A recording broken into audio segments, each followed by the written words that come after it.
What's up, everybody? John Mosley here, and we are coming off a weekend that was just packed full of great wrestling. Friday in Crossville, Resolute Wrestling put on the Summer Sizzler, which was insane. At the same time that was going on, and in Chattanooga, the Scenic City Invitational was going on Friday and Saturday. Shout out to Matt Riddle for winning that, and to Tank for his retirement match against Matt on Friday. Sunday night in Nashville, we had Southern Underground Pro putting on Maximum Overdrive, which was fucking crazy. So yeah, crazy awesome weekend. It all started for me on Friday afternoon. I was able to sit down and talk to the strong style pitbull himself, Brett Ison. Man, I've been lucky enough to get to know Brett a little bit over the past couple of months working with Resolute, and I just love getting to sit down and talk with the guy. He's so knowledgeable on wrestling, MMA, just life. We were able to sit down before the Summer Sizzler Friday in Crossville and just have a good chat. We hope you enjoy it. We had a blast recording it. But yeah, we talk about Brett's journey. We talk about some 90s WWF wrestling, and of course we got talking a little bit about mixed martial arts. But we really hope you guys enjoy it. Listen to it. We had a great time recording it. I'm here with the man himself, the Resolute Wrestling Undisputed Champion, Brett Ison. Yeah. What's going on? Yeah. Man, a few words so far. You're at a big weekend coming up, man. We're at Resolute tonight. You're defending the Undisputed Championship. You're in Lewisburg tomorrow, and then big, huge Soup Show Sunday, man. How you feeling Friday night? Great. I'm looking forward to the night. Congo is a big man, so I've got a test in front of me. Yeah, I'm excited. When I saw that on the card, that was one of that's going to be hard hitting. That's going to be a someone's getting knocked out kind of match. I know he just worked MVP not too long ago too. Oh, word? We've been going back and forth on Twitter. I saw him tweet MVP, and I was just like, care to share that knowledge? He goes, oh yeah, I'll care to share that knowledge or whoop your ass. I'm like, all right, cool. I like how this is going already.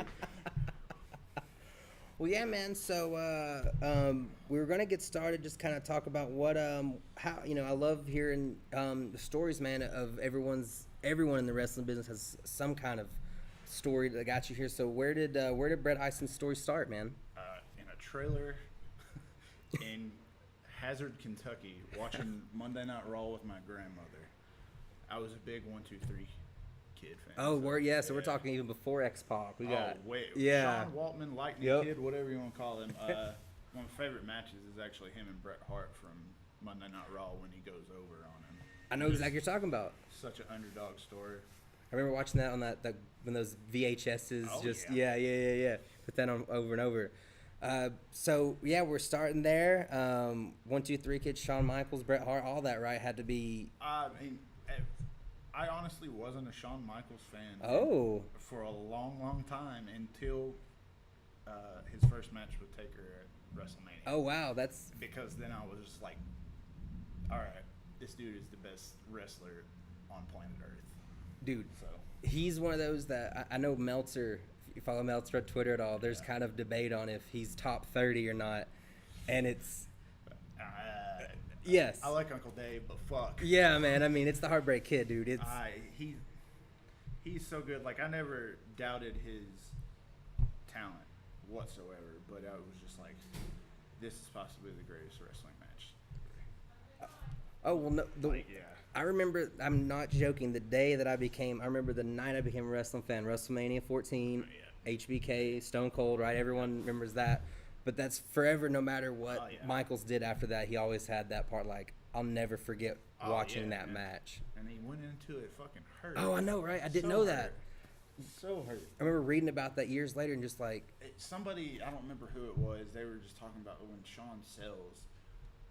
It legit looks like he's in pain because at that time he was. Had to be. Oh yeah. How about that ending? I mean, you just remember him laying and you can see it in his. Oh yeah, man. The whip to the buckle and he didn't go all the way up. Man, he just stuck it. Dude, I remember that. That's forever like in there. I mean, I'm sure how many people though that did that. That's the attitude. The attitude era. That's when it really took that next stride. But so we're in the trailer park watching Raw, watching 1, 2, 3 kid, Bret Hart. I was a WCW kid, honestly. That's because I'm Southern, so I always was a little more WCW too. Till the cruiserweights is what got me, and when I knew I wanted to be a pro wrestler was I remember going out trampoline. And my parents had just like this aerobics mat or something that folded up, and I would wrestle it on my trampoline. And I remember trying to do a hurricanrana, not knowing the physics of pro wrestling that somebody else told you, and then they flip with you. So I landed on my noggin real fucking hard, but I was like, yeah, I want to do this. So. Well, it's kind of funny too, because how many kind of cruiserweights do you hear like, man, I wish I was a little bigger, and here's the big guy saying, you know what, I kind of. That's what got me. I wanted to do the high flying stuff, and then long and behold, I'm 6'3", 250-ish pounds. So Depending on what day they talk to you. yeah, right. But I mean, I love wrestling, still do. I was a backyarder and did that first for a long time, and then I was actually dating a girl that her aunt was dating a local guy, and he came and watched our show, and he was just like, these kids actually got talent, you know, there's a handful of them that I want to take, and he took 5 of us That's pretty badass. and trained us. I mean, I'll give Kilo and GQ, those are my 2 first trainers, all the credit in the world for breaking me in the business and teaching me how to bump. But other than that, they didn't really do much besides beat the shit out of us. I mean, they taught us respect because, like, the first thing they ever taught us was mouth shut, ears open. Yeah.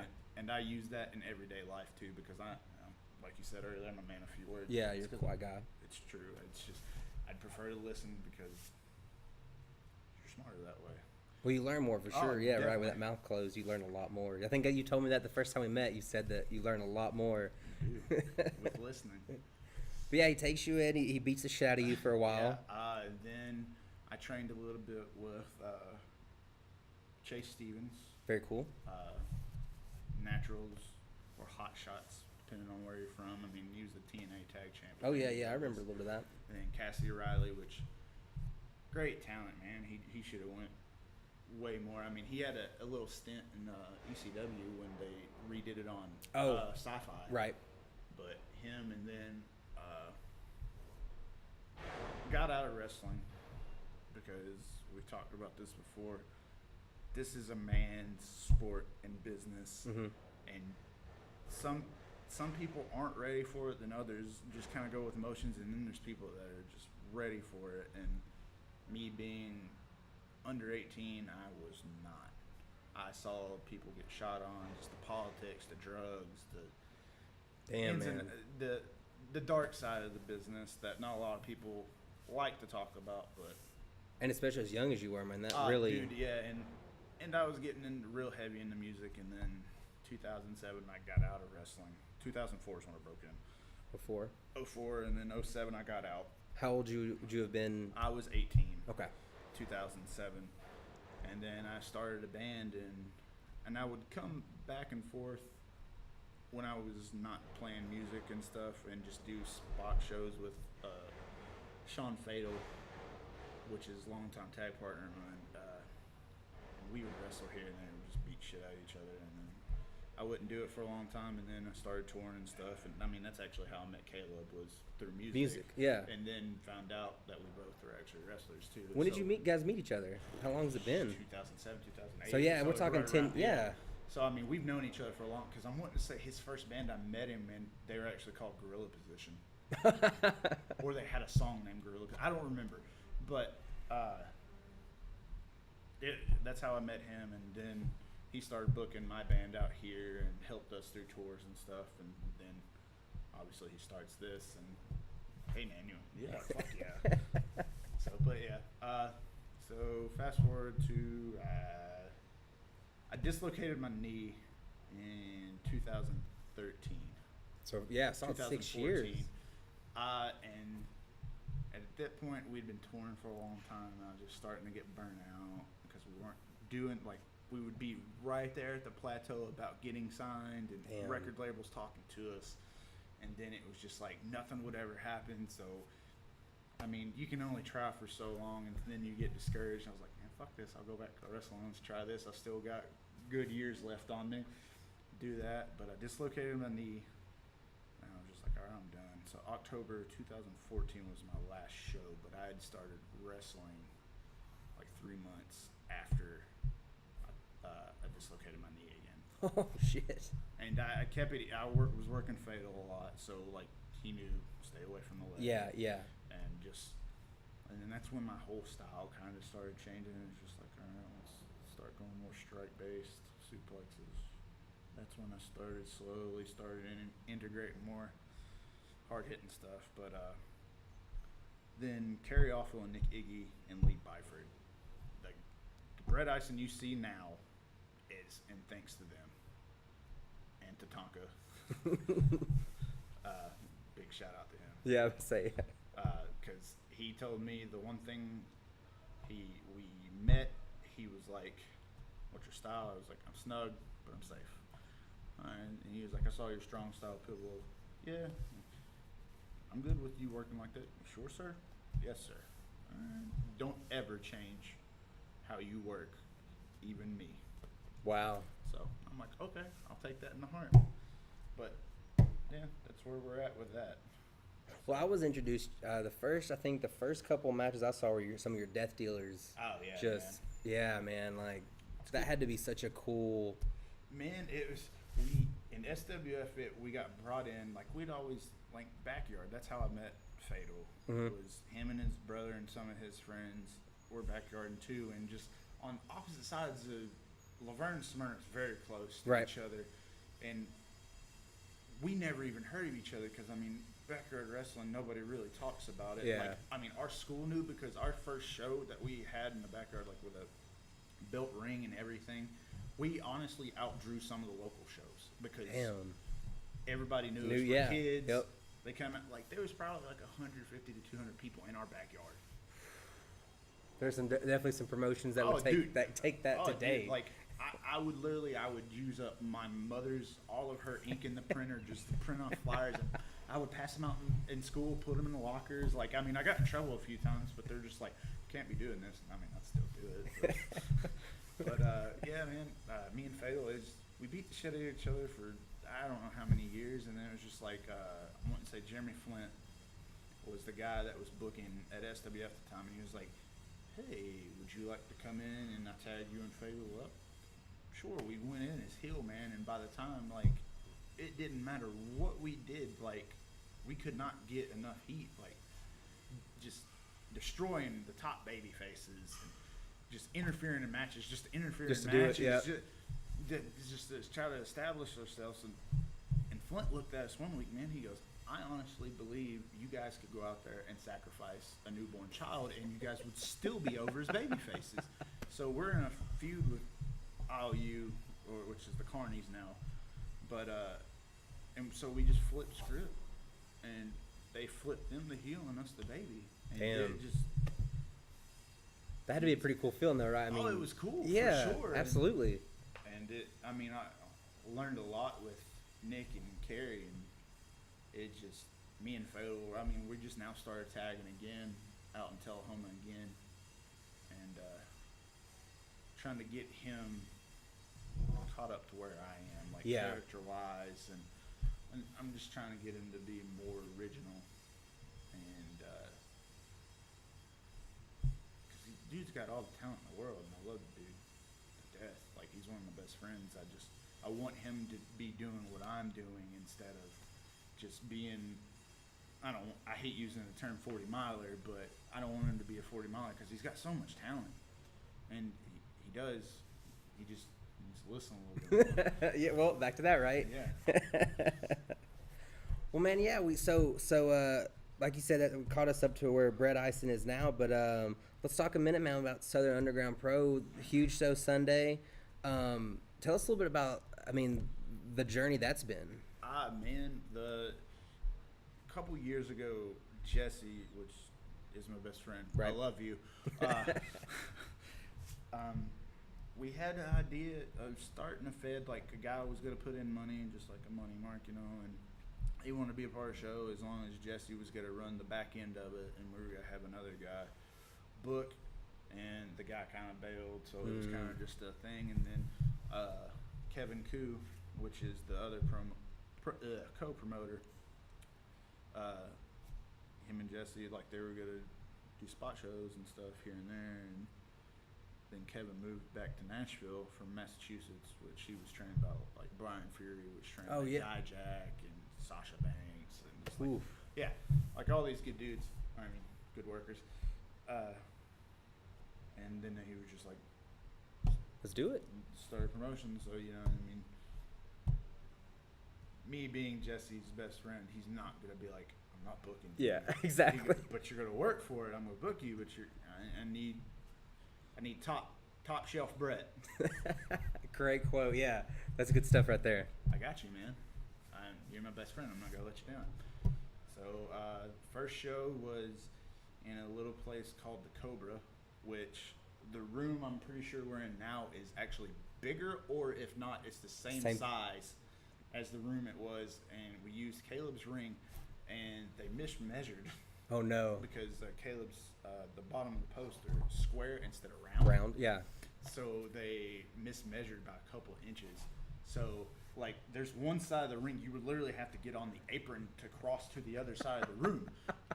But like, it was just so jam packed and personal. It's just like a hardcore metal show, you know, with everybody's jammed in, hot, sweaty, having a good time, Drunk, yeah.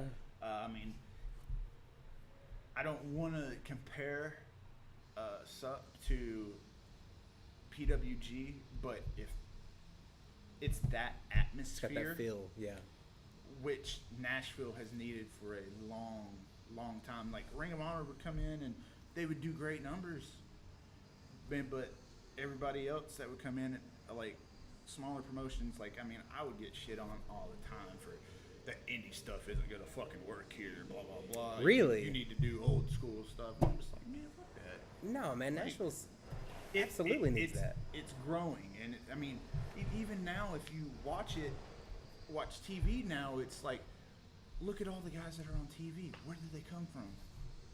Indie style. Look at NXT. That is pretty much. Yeah. It is pretty much Ring of Honor in WWE. I mean, as we speak, I think, what was it, a couple nights ago, Kyle O'Reilly, they got Bobby Fish. Yeah, now, yeah, man, I'm with you. With Aleister Black, which was a great Tommy match. fucking in, man. Another good work. Dude. I think, speaking of Kevin Koo, I think he tweeted something that someone said he was the Asian. Aleister Black. Yeah, Tommy. I mean, he hits real hard, man. And I'm stoked to work him and Dom. Yeah, it's a huge Sunday. triple threat, man. Man, Dominic Guarini is a legit badass. Like, I'm pretty sure he's a purple belt in Brazilian Jiu-Jitsu and has won awards in Brazilian Jiu-Jitsu competitions. Shit. So it's like, all right, I gotta go in this actually with a game plan now. And like, because this dude, like, he'll probably rip my fucking shoulder out of socket. If he gets hold of it, yeah. Any limb with a joint, he's gonna try to rip out. And then Kevin, he's just, I would like to dub him Southern Underground Pro's underdog. Oh shit. Because everybody kind of takes him lightly here and there, and they definitely shouldn't. That's like, and then a lot of people were only talking about me and Kevin in this match, and I'm just like seeing on Twitter and stuff. Yeah. I'm just like, you guys are fucking idiots. There's a whole nother dude that can whoop mine and Kevin's ass. Like, he's not going to, but it's possible. It's very possible.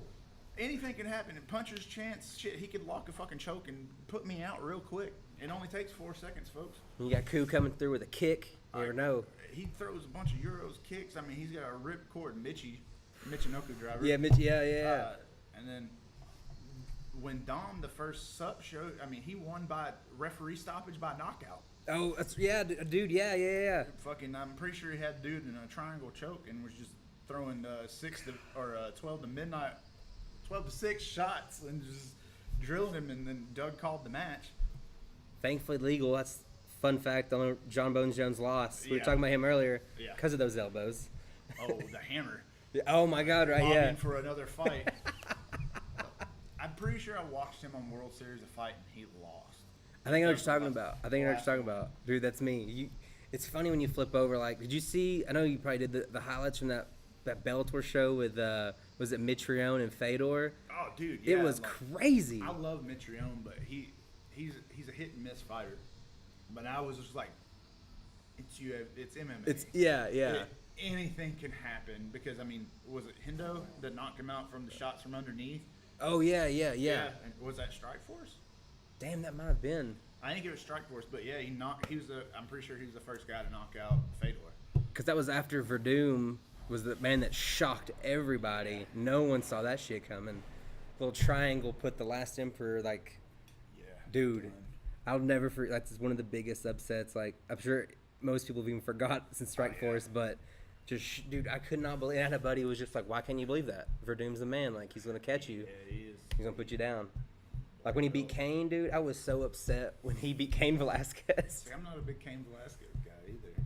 Like, Really? So I could see you, yeah. Like, I mean, yeah, like my style. Definitely. But like, I don't know, man. Well, he hasn't ever fight, so I can't really that too, blame but you. like that, and I remember the girl I was dating at the time. We were watching that first Fox on UFC with him and Kane.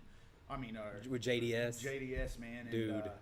And I'm sitting there and like that was the only fight they showed, so I'm just like, all right, cool, whatever, fine. I mean, it gets to that fucking fight, or no, it was Cormier and Frank Mir. That was Cormier's debut. That's right. But I was watching it the whole time. I'm like, all right, cool. We're sitting there, and I'm like, finally, she fell asleep on the couch. I'm in the floor, fucking sitting there, and fucking it goes. I think what 45 seconds. It was less maybe. than a minute, yeah. And I was like, man, fuck this shit. I was waiting the whole damn time for this.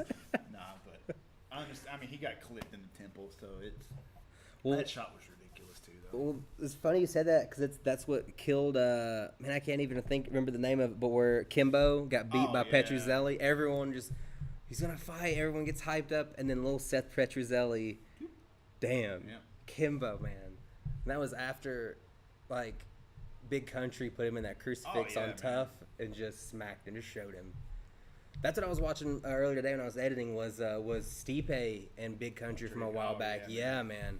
So what do you think?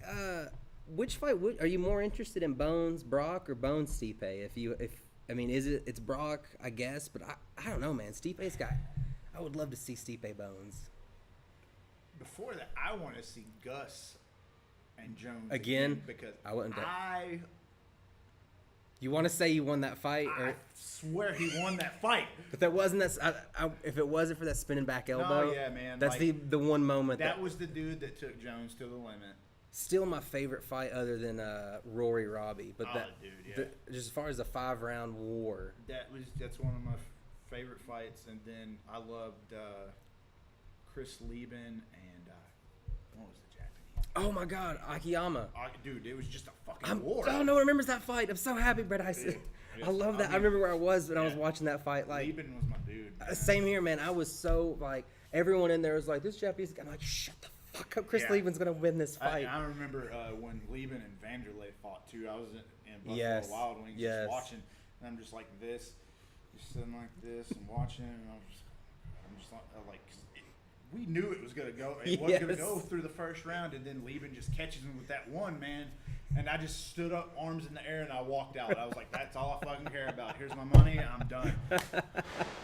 We did that for Brock Shane.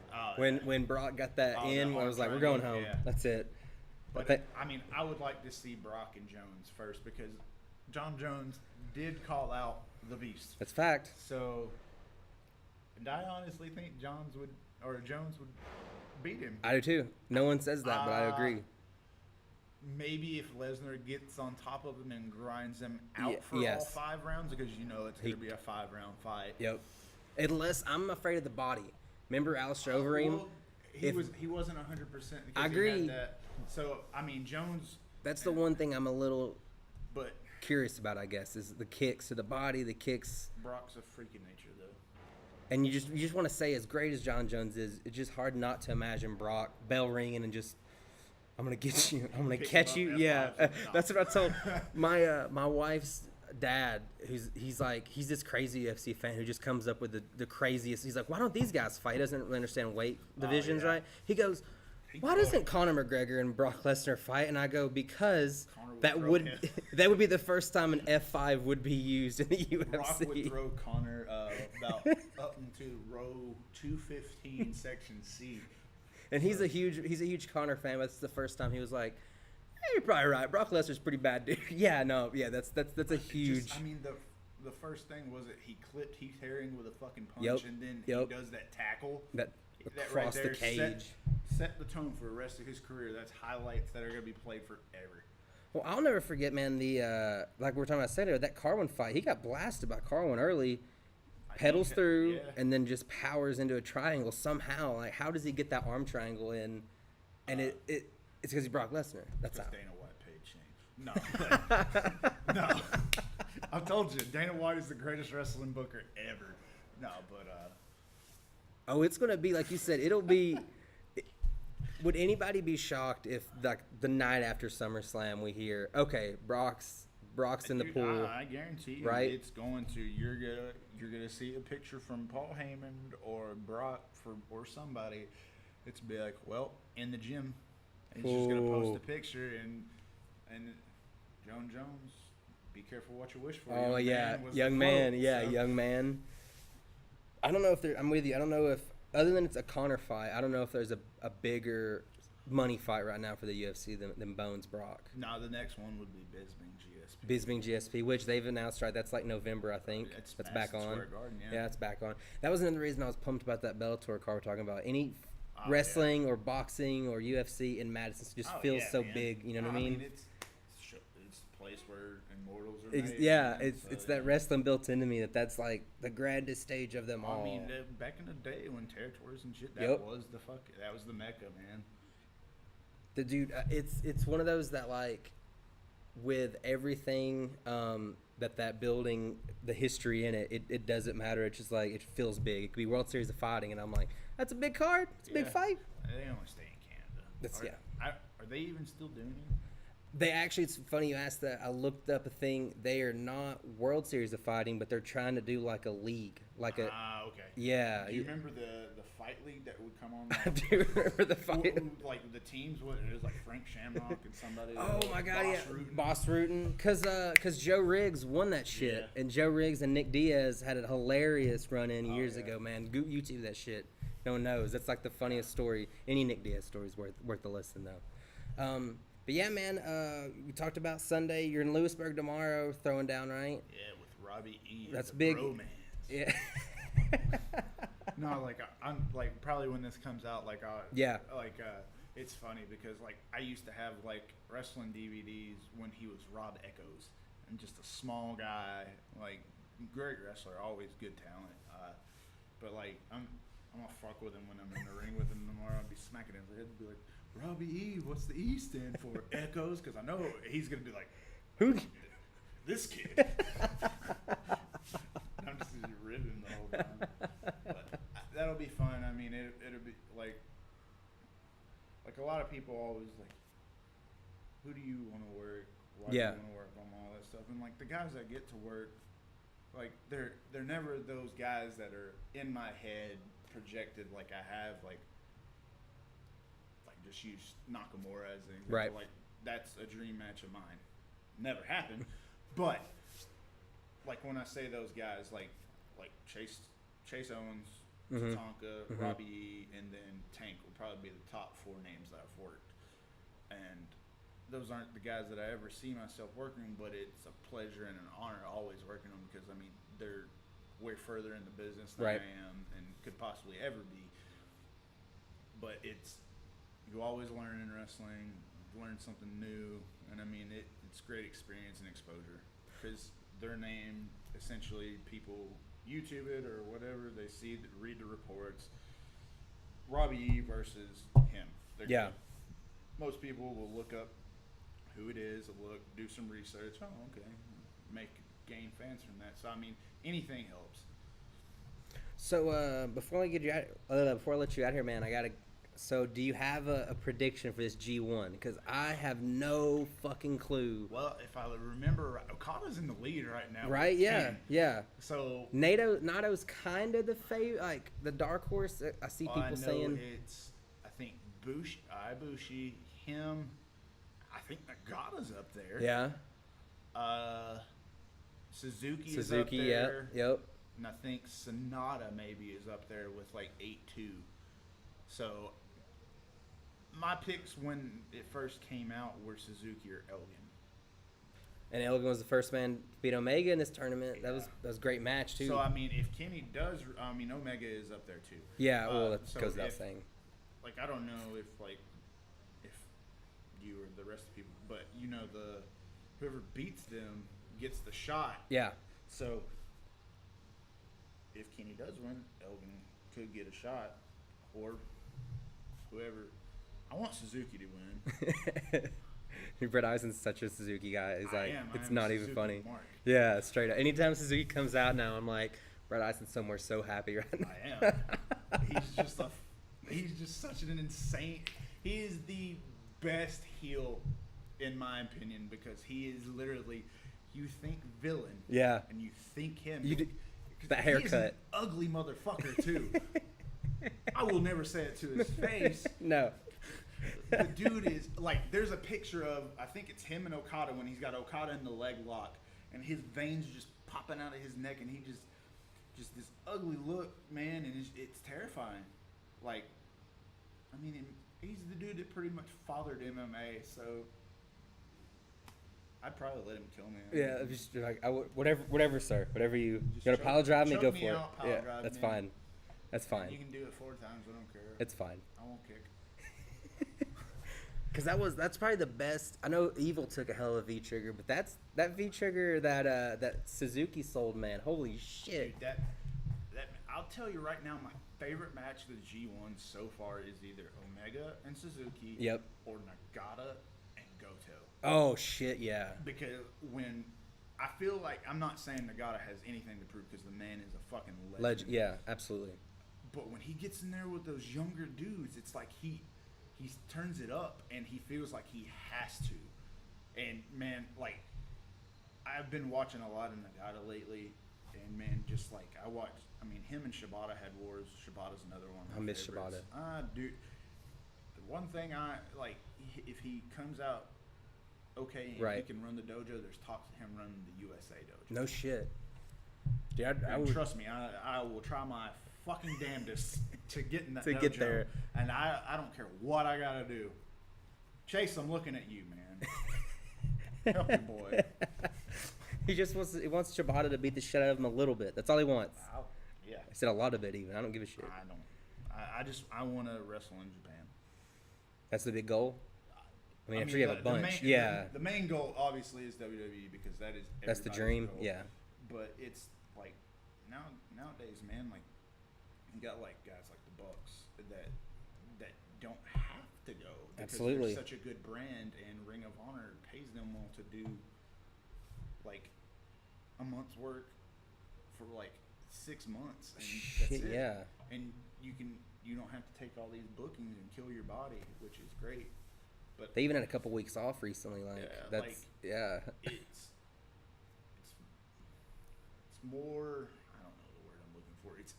I would say not easier, but it's more comfortable Mhm. to go outside of WWE because their work schedule Dude. is so much. Which no one really thinks about as a No, they fan. You don't. don't realize that. But I would honestly prefer to go to Japan in any sort promotion. DDT. DDT, Hell All yeah. Japan, Dragon Gate, whatever. New Japan obviously would be the top, but I'm a gaijin.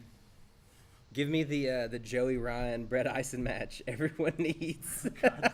I would love to do it because it'd be such a clash of styles and personalities. I'm just imagining you in one corner staring and him doing what Joey Ryan does. The oil. He's a professional.